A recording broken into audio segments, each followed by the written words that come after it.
what a lot of places in America are lacking is not information about the pandemic. We've known effectively everything we need to know to protect ourselves from it for a long time. What is lacking is leadership, both at the federal level, but also at the state level. There are some governors and some mayors that have been doing a very good job, and some have seemed to think from early on that this is a big joke and they've treated it accordingly. I wanna show you an ad that you're probably going to remember from earlier in this year.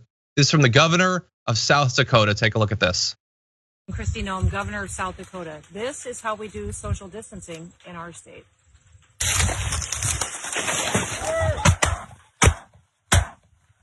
Less COVID, more hunting. That's the plan for the future. Okay, less COVID, more hunting. They got the more hunting. We just saw it in the video. The plan was supposed to be less COVID, but it turns out that sometimes plans go awry because the governor was joking a few months ago in that video. You know what's been happening in the last 7 days? South Dakota, where you can get less COVID and more hunting, has been getting a lot more COVID. And in fact, in the last 7 days, it is number 3 on the highest global mortality rate for COVID. That's the entire world. North Dakota's worse. That's number 1, but we didn't have the funny video for number 1. Number 3, South Dakota, where they thought it was a big funny joke. Number 3, highest mortality ever. Got some of those numbers here. Right now, North Dakota has a rate of 18.2 deaths per million people. South Dakota is slightly lower at 17.4.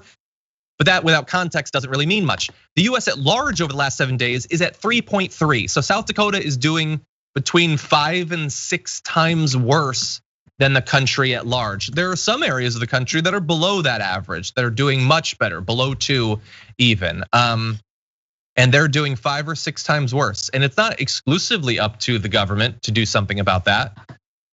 But can you really be surprised when they pretend that the entire thing is a big joke and it's full of Republicans that believe Fox News when they tell them that this isn't a thing that you have to worry about, that people are gonna get sick and a lot of those people are going to die?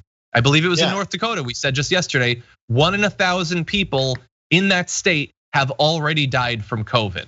And the numbers are going up now. They didn't even have much COVID in the first half of the pandemic.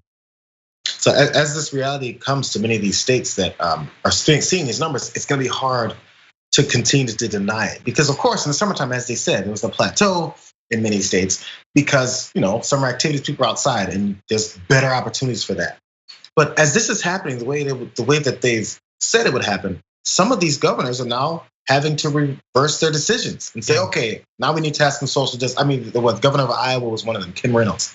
She had to come forward and tell everyone, this is not a suggestion. This is going to be a mask and distancing mandate.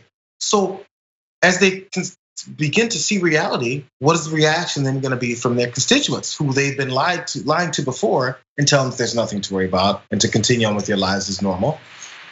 And now you have to switch it. Now I know who they're going to blame because Biden won the election. Now he's swinging the iron fist of dictatorship at all these governors and telling them what to do. That's going to be the answer. But in reality, anytime you see what's happening, you have to respond.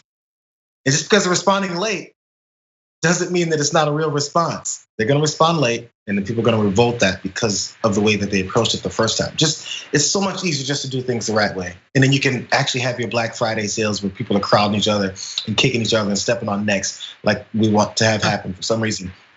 But that's going to be disputed. War on Thanksgiving, war on Christmas, war on New Year's. That's what we're looking for next.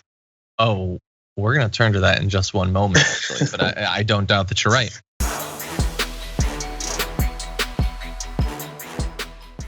Check out the Damage Report podcast each day, wherever you get your podcasts, whether Pocket Casts or Stitcher or iTunes. You can join me as I give you the news and stories you want with a range of co-hosts and interview guests jumping in on the fun each day.